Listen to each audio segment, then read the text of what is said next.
Wala pang 10 segundo nang biglang nag-fluctuate ang mga ilaw sa koridor. Nasa tansya kong 7 segundo bago tuluyang namatay ang mga ilaw.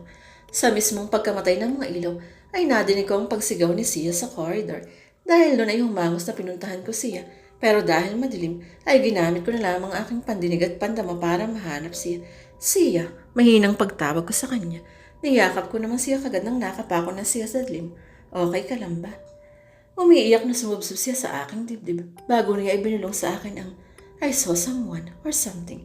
You saw what? Bulong ko sa kanya pabalik. May nakita akong nakatayo roon. Nanginginig siya.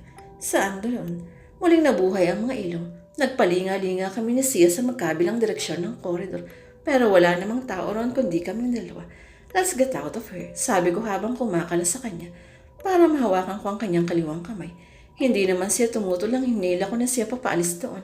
Pagamat halata sa facial expression niya na nagtataka siya sa mga nangyari. Anong nakita mo? Tanong ko sa kanya nang makalabas na kami sa building na iyon. May nakita akong nakatayong lalaki sa pinakadulo ng corridor sa direksyon kung saan ako pupunta kanina. Tumahan na siya, hindi na rin nanginginig bagamat makas pa rin ng kanyang mukha ang matinding takot. Ano itsura niya?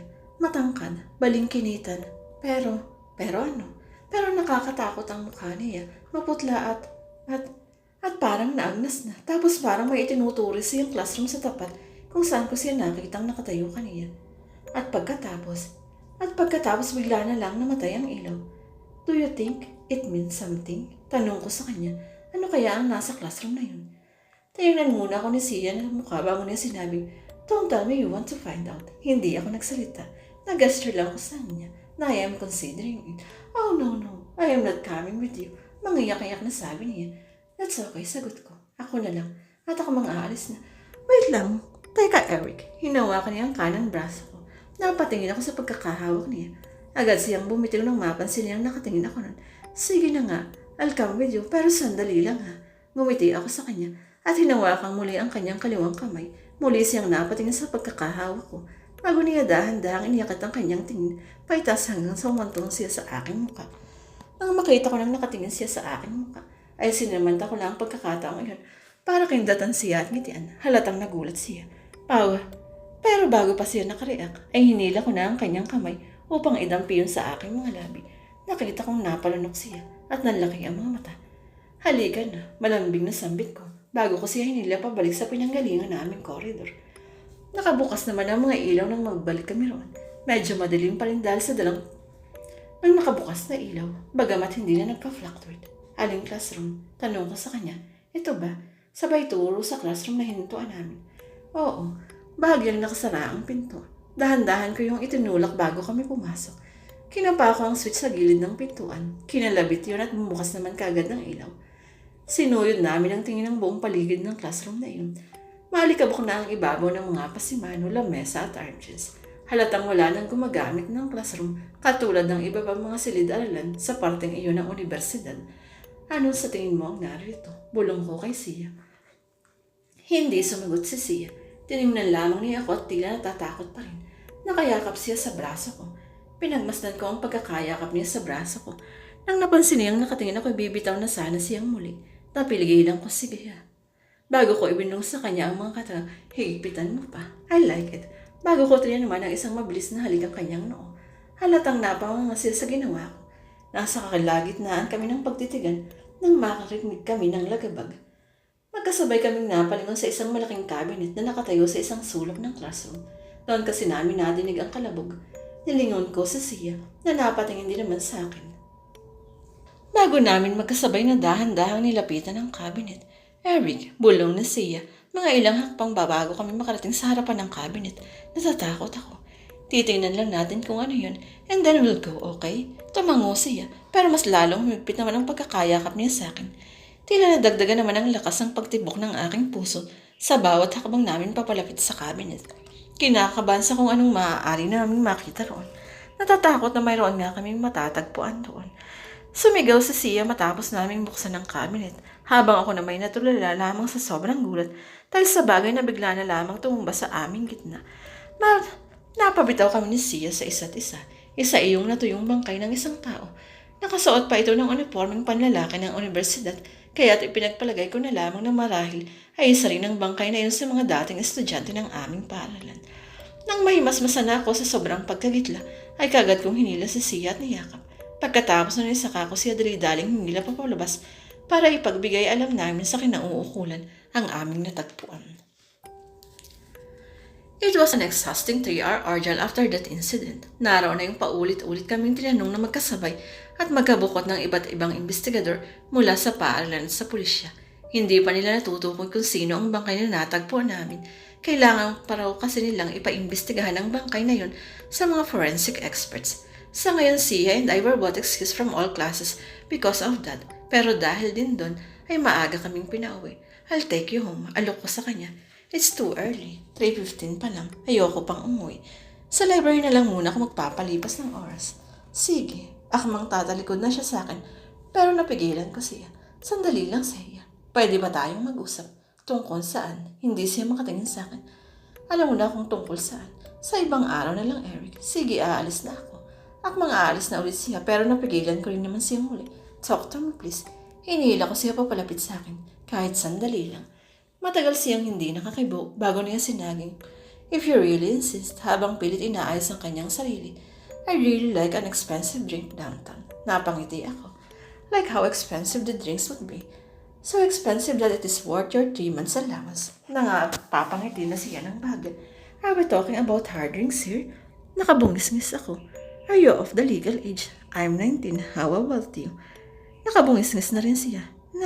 Hinawa ko na magkabila na yung kamay. Let's just walk around the town. If you may ask, I am young and responsible driver. I don't drink and drive. She giggled. At bakit naman ako sasama sa iyong mamasyal? Aniya, ano ba kita? Namumula siya. Ang cute niya habang kinakagat-kagat niya ang kanyang lower lip. Sa ngayon, sagot ko habang hinihila siya. Nang bagya papalapit sa akin, manliligaw muna. Bukas, hinalikong ko na ang likuran ng kanyang mga kamay. Manliligaw pa rin kung hindi mo pa ko sasagutin. Sa makalawa ganun ulit, paulit-ulit lang araw-araw hanggat hindi kita napapasagot. Ano ka ba? Pilit niyang binabawi ang kanyang mga kamay habang nakayuko. Halatang itinatago niya ang kanyang pamumula.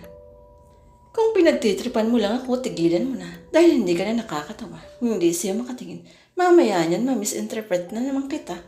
Mamimisinterpret mo pa ba ako kung dediretsohin na kita? Straight and clear, nanliligaw ako. Whatever, Eric. Umirap siya. Joker ka na ba ngayon? Anong joker? Halika nga rito. Hinawakan ko ang kanyang bewang, hinapit papalapit sa akin. At saka siya binulang lang, I love you, siya. At saka ako banahid na hinalikan ang linya ng kanyang panga. Isang malakas na sampalang lumapat sa aking kaliwang pising. Ouch! Siya! Gulat na bulalas ko habang hinahawakan ko ang aking kaliwang pisngi. Bakit? Anong bakit? Nakasimangot siya. Bakit mo ako hinalikan? Ano nga? Hindi ako makasagot at tila napipina ako sa gulat. Porque ba alam mo na may gusto ako sa'yo dati, may karapatan ka nang gawin sa akin yun. Dati, kunot na ang tanong ko, bakit hindi mo na ba ako gusto ngayon? Imbis na sumagot, ay awat-awat ang kanyang paghinga. Tinalikuran niya ako at akmang aalis na. Siya sandali, habang hinihila ko ang braso niya, humarap siya sa akin. Pagamat na kayo ko, halatang itinatago niya ang kanyang muka. Siya, nilagay ko sa ilalim ng kanyang baba ang aking kanang daliri upang itunghay ang kanyang mukha. Paharap sa akin. She's in tears, sabi. Dinukot ko ang panyo sa aking bulsa upang pahirin ang kanyang mga luha. Bakit ka umiiyak ha? What's the matter? Ako ang dapat magtanong sa'yo niyan, Eric. Humihikbing tinuro niya. What's the matter? Bakit ang sweet-sweet mo na ngayon? Bakit nag-I love you ka na? Akala ko ba ayaw mo sa akin? Because I do. That's bullshit. Pabulong na utos niya. No, it's not. Yes, it is. Mahinang sagot niya. Mabuti sana kung hindi ko nahahalutang may sinabi sa'yo si Tito Tristan tungkol sa akin. Dire-diretso lamang ang pagpatak ng kanyang mga luha. Anong sinasabi mo? Pilit akong kumakapit sa ipinangako ko kay Daddy na hindi ko sasabihin sa kanya na alam ko ang tungkol sa lumalalang sakit niya sa puso. You know what I'm talking about. Umiling lang ako sa iyong ko. Eric, mahinang sabi niya. Huwag mong gawin ito dahil naaawa ka lamang sa akin. You don't love me. You don't even like me to begin with. Matagal na proseso bago ko natanggap yun. Pero natanggap ko na yun ngayon. Kaya please lang, huwag mong paglaruan ng damdamin ko. Huwag mo ring lukuhin ang sarili mo. Siya, you are not going to do this to me again. Don't be too nice to me just because you feel bad for me. Don't pretend you like me just because I am sick. And don't say you love me because I know I know you don't, and you never will. Of course I do. I really love. Ako na ang naluluha ngayon. Please don't confuse pity with love, Eric. Ay niya habang pinapahid niya ang sariling mga luha. Mas kaya ko pang tanggapin kung naaawa ka lang sa akin. Para yung nagpipretend kang mahal mo ako out of pity. Hindi ko yun kaya. Hindi ako naaawa sa... Of course you do. Pagtutol niya sa sasabihin ko. Wala pang isang buwan, galit na galit ka pa sa akin. At halata ako naman na hindi mo talaga ako gustong makita muli. Napaka-imposible naman na bigla na lang nagbago ang nararamdaman mo nang walang malalim na dahilan. Ngumiti siya ng bahagya, habang ako naman hindi alam kung saan hahagilap ng salita. Let's just be friend, Eric, dugtong niya. Besides, you deserve someone better. Yung mas maganda, yung mas gusto mo talaga, yung healthy at yung hindi makulit na naghahabol sa iyo. Nakangiti siya bagamat malungkot ang kanyang mga mata. Hindi ako nakasagot, bagamat ramdam ko na ang panginginig ng aking katawan sa pagpipigil ng pinaghalo-halong emosyong hindi ko akalaing nararamdaman ko. I am definitely caught off guard. Unfortunately, trapped in undeniable facts and circumstances na pwede niyang gamitin laban sa akin at sa tunay kong nararamdaman. Nalilito tuloy ako ngayon.